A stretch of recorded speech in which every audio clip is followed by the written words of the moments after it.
Question number 22 लगाते क्या कहता है। एक स्वरित की आवृत्ति n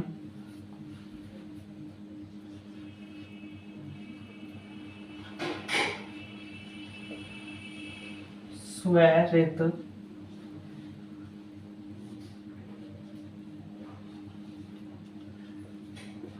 आवृत्ति n भुजा की लंबाई l।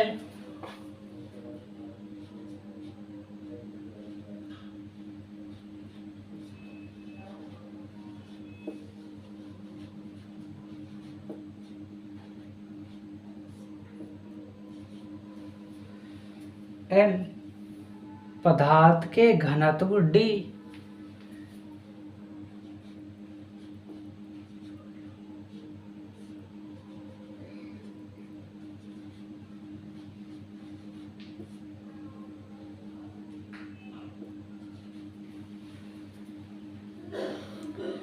तथा यंग प्रत्यास्थता गुणांक y पर निर्भर करती है।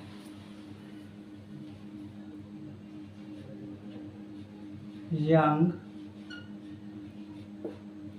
प्रत्यास्थता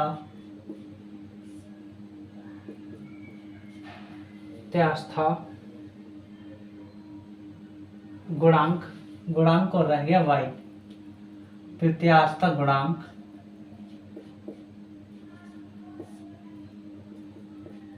y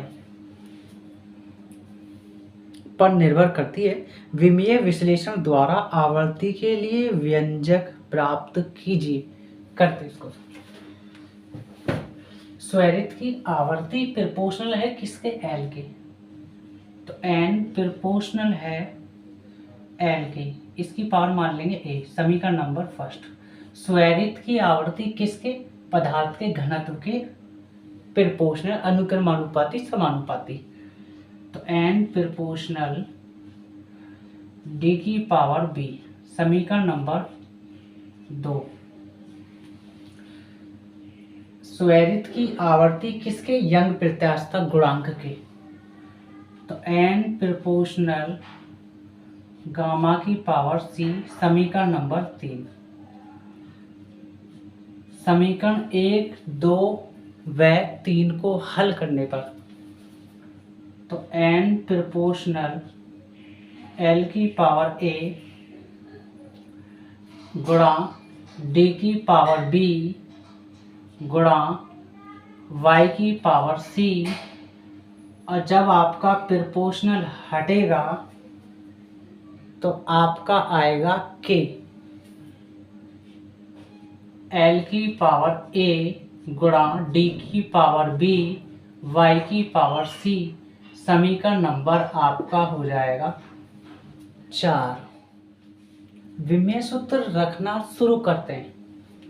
आवर्ती का विमीय सूत्र होता है 1/आवर्तकाल, 1/आवर्तकाल। उसका होता है t, 1/t। t की पावर ऊपर चली जाएगी -1, तो आप कह सकते हैं t की पावर -1। ये होता है आवर्ती का विमीय सूत्र, t की पावर -1। अब आते हैं k प्रोपोर्शनल कांस्टेंट वर्ड है, नियतांक, इसका तो विमीय सूत्र नहीं होगा। तो l का विमीय सूत्र हो जाएगा l, उसकी पावर a। d घनत्व है तो उसका विमीय सूत्र होता है घनत्व का ml-3, उसकी पावर b। अब आते हैं यंग प्रत्यास्थता गुणांक का विमीय सूत्र होता है ml-1 t-2, उसकी पावर हो जाएगी c। ये होता है यंग प्रत्यास्थता गुणांक का विमीय सूत्र। ठीक, करते हैं इसको। तो t की पावर -1, l की पावर a है ही ऑलरेडी, अलग अलग पावर कर देंगे, m को अलग दे देंगे तो m की पावर b।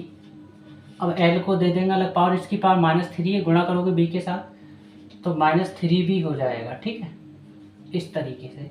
अब इनको तीनों को अलग अलग कर देते हैं, m को पावर अलग दे देते हैं, इसकी पावर हो जाएगी c, उसको पावर अलग दे देते हैं, -1 है l की, तो गुणा करोगे c के साथ तो -c हो जाएगा। अब आते हैं टी की पावर -2 है, -2 की गुणा सी के साथ करोगे तो माइनस का 2c।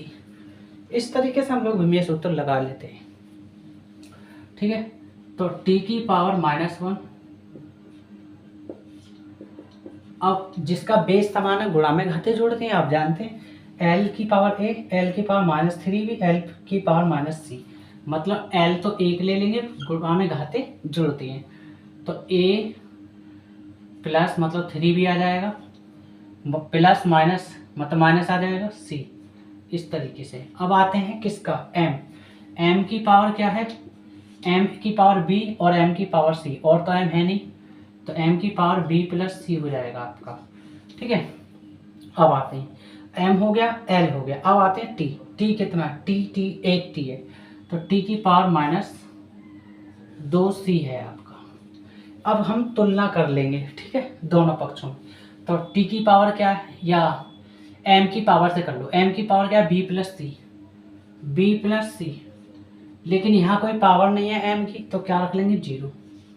ठीक है, या आप ऐसा कह सकते हैं कि जो नहीं होता है उसको हम लोग m की पावर 0 l की पावर 0 के फॉर्मेट में रख सकते हैं, आप विमेय सूत्र में जानते हैं ऐसा। ठीक है, तो m की पावर b प्लस c, तो उसकी पावर क्या 0 रख ली। अब आते हैं l की पावर, l कहाँ है, l की पावर क्या है a -3b माइनस c बराबर, अब l की पावर क्या है यहाँ पर 0, तो उसे भी 0 रख देंगे। तो अभी कोई हमारे पास ना तो b की वैल्यू, ना c की, ना a की, ना b की, ना c की, तो इसलिए हम लोग अभी इसको भी चुप लगाए रखेंगे। ठीक है, अब t की पावर क्या है -2c, t की पावर क्या है -2c। चलो अब t क्या है इधर -1, चलो क्योंकि t की पावर -1 है ना, इसलिए तो माइनस का 1, माइनस से माइनस खत्म, तो c बराबर मिल जाएगा हमको 1/2, c की वैल्यू हमको मिल जाएगी 1/2। ठीक, क्योंकि 2 गुणा में भाग में चला जाएगा, c की मिल गई, अब यहाँ रख देंगे तो b की मिल जाएगी, फिर यहाँ रख देंगे तो फिर a की मिल जाएगी, तो b प्लस c, तो b प्लस c इक्वल 0।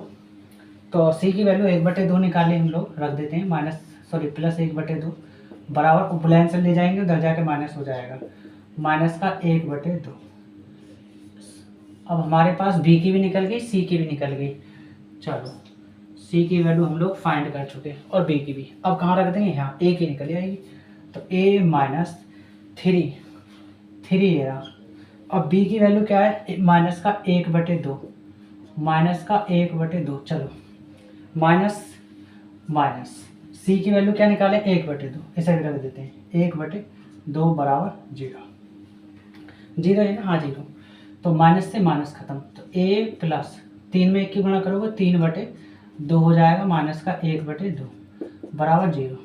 तो a दोनों का बेस समान है, 3 - 1, उसमें से 2 ले लेंगे, दोनों में से 1 बराबर 0, तो a प्लस 3 में से 1 गया 2, 2/2 मतलब 1 बराबर 0, तो a की वैल्यू क्या मिली +1 बराबर 0, तो a बराबर उधर जाके माइनस हो जाएगा, बैलेंस है, a की भी निकल गई, b की भी निकल गई, c की भी निकल गई।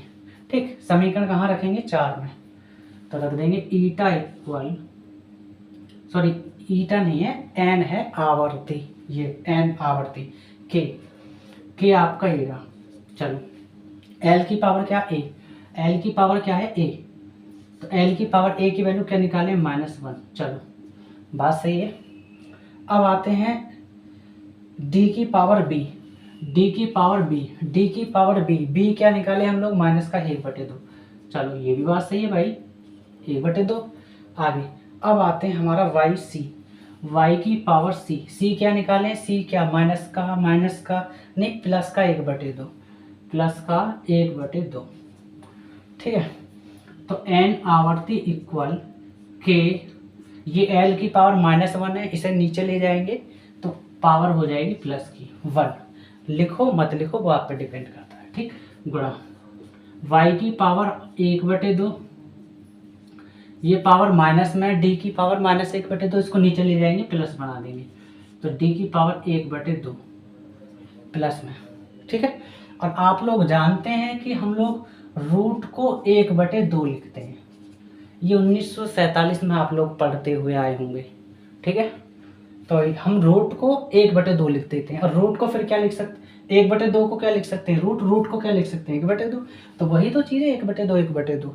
मतलब n equal k/l, y root कर लेंगे और d क्या कर लेंगे, इसको भी रूट कर लेंगे। मतलब y का भी रूट, d का भी रूट, क्योंकि 1/2 को हम लिख सकते हैं। अब इसको थोड़ा सा चेंज करते हैं हम लोग आंसर के हिसाब से। तो k/l, अब पूरे का रूट चढ़ा देते हैं हम लोग, क्योंकि रूट एक ही तो है, एक बना देते हैं हम लोग। तो y क्या, d। और हम इसको इस रूप में दोबारा भी लिख सकते हैं, इसको ऐसा लिख सकते हैं। यही आपका आंसर। अगर आपको मेरा पढ़ाया हुआ समझ में आता है तो आप लाइक करें, सब्सक्राइब करें, दोस्तों तक मेरी वीडियो को फैला दें।